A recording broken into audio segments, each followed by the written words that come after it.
We didn't always live on Mango Street.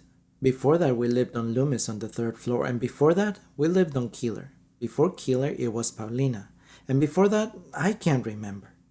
But what I remember most is moving a lot. Each time it seemed there'd be one more of us. By the time we got to Mango Street, we were six: Mama, Papa, Carlos, Kiki, my sister Nenny, and me. The house on Mango Street is ours, and we don't have to pay rent to anybody, or share the yard with the people downstairs, or be careful not to make too much noise, and there isn't a landlord banging on the ceiling with a broom. But even so, it's not the house we thought we'd get. We had to leave the flat on Loomis quick. The water pipes broke and the landlord wouldn't fix them because the house was too old. We had to leave fast. We were using the washroom next door and carrying water over in empty milk gallons. That's why Mama and Papa looked for a house, and that's why we moved into the house on Mango Street, far away, on the other side of town. They always told us that one day we would move into a house, a real house, that would be ours for always so we wouldn't have to move each year. And our house would have running water and pipes that worked. And inside, it would have real stairs. Not hallway stairs, but stairs inside, like the houses on TV. And we'd have a basement and at least 3 washrooms so when we took a bath, we wouldn't have to tell everybody. Our house would be white with trees around it, a great big yard, and grass growing without a fence. This was the house Papa talked about when he held a lottery ticket. And this was the house Mama dreamed up in the stories she told us before we went to bed. But the house on Mango Street is not the way they told it at all. It's small and red with tight steps in front and windows so small you'd think they were holding their breath. Bricks are crumbling in places and the front door is so swollen you have to push hard to get in. There is no front yard, only 4 little elms the city planted by the curb. Out back is a small garage for the car we don't own yet, and a small yard that looks smaller between the 2 buildings on either side. There are stairs in our house, but they're ordinary hallway stairs, and the house has only 1 washroom. Everybody has to share a bedroom. Mama and Papa, Carlos and Kiki, me and Nenny. Once, when we were living on Loomis, a nun from my school passed by and saw me playing out front. The laundromat downstairs had been boarded up because it had been robbed 2 days before, and the owner had painted on the wood, "Yes, we're open," so as not to lose business. "Where do you live?" she asked. "There," I said, pointing up to the 3rd floor. "You live there?" "There." I had to look to where she pointed. The 3rd floor. The paint peeling. Wooden bars Papa had nailed on the window so we wouldn't fall out. "You live there?" The way she said it made me feel like nothing. "There. I live there." I nodded.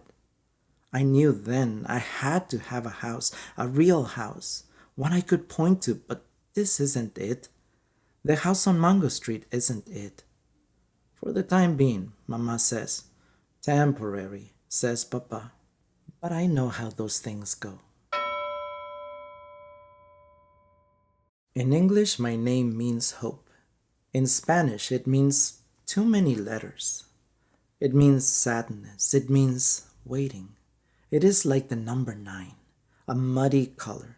It is the Mexican records my father plays on Sunday morning when he is shaving, songs like sobbing. It was my great-grandmother's name, and now it is mine. She was a horsewoman too, born like me in the Chinese year of the horse, which is supposed to be bad luck if you are born female.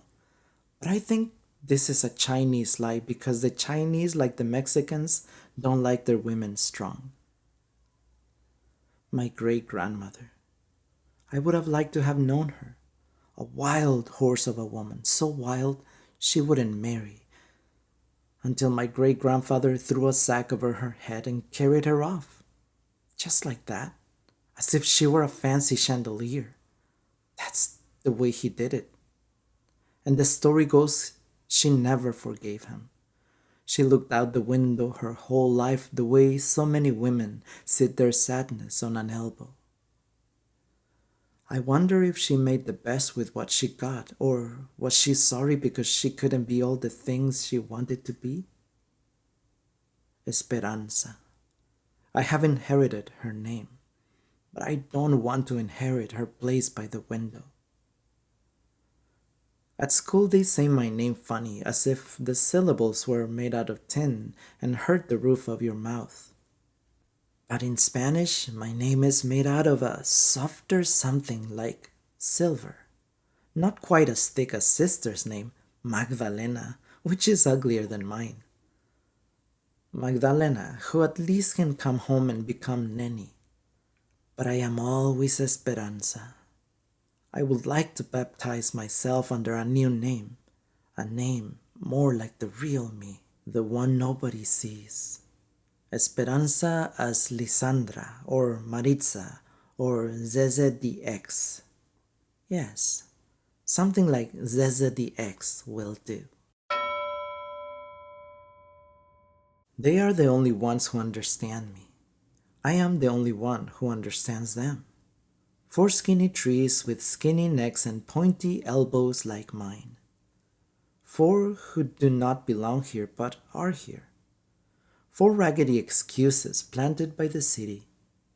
From our room we can hear them, but Nenny just sleeps and doesn't appreciate these things.